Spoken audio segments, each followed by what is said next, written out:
እሺ አሁን ያያችሁን ነገር በርግጥ አገራችን ላይ የተደረገ ያለው ነገር ነው እናንተ ብዙዎቻችሁ ክረምት ሲሆን የ3 ሳምንት ቫኬሽን ሲኖራችሁ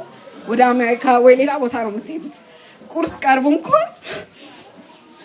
ይሄን በላም ብላችሁ ሌላ ታስቀይራላችሁ አይደል ግን እነዚህ ሰዎች የሚበሉት ምግብ የላችሁ ትምህርት ቤት ሄዳችሁ እኛ ትምህርት አማራረን እያለ ነው የምንቀመጠው እነዚህ ሰዎች ባካችሁ መርጠው ባካችሁ እዚህ መታችሁ ታወራላችሁ ትስቃላችሁ ምናምን እንደዚህ ይደረጋል እኛ እነዚህ ሰዎች ለመርዳት ለማገዝ በተለያየ ነገሮች የሚፈልጉትን ነገር ለማድረግ ነው የመጣነው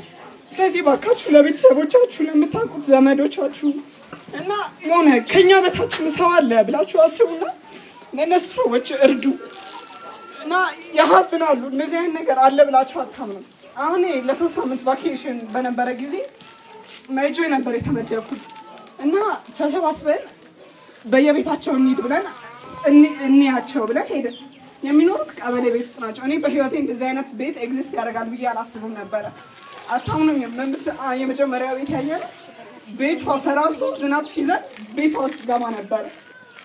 የሁለተኛው ሴትዮ ደግሞ በላይቷ ላይ አስቡት እናቶቻችን አድዋ ተረዋል ወና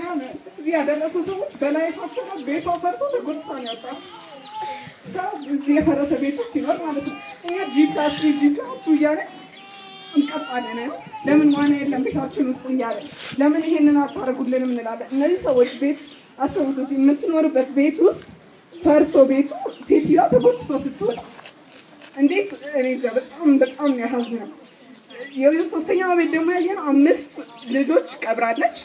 ባሏ በጣም ሀብታም ነበር በርግጥ ሙቷል ግን እሷ ጠላና ጠጅ እየጠመቀች ነበር የምትሸጠው ከዛ በኋላ አቅሟ በቃ አረጀችና አቅሟ አነሳት ተወችው እና የነመነች መሮጥ ጀመረች ይሄ ሁሉ በጣም ያሳዝናል ማለት እንደዚህ በርግጥ አይታችሁ አታውቁ እኔም ሳይ የዛኔ የመጀመሪያ ጊዜ ነው በወሬ ደረጃ ነው እንጂ ምን ሰማው ሁላችን አናይም ነበር ግን ይሄንን አሁን መታችሁ እናንተ ስታዩ በጣም ያሳዝነው በጣም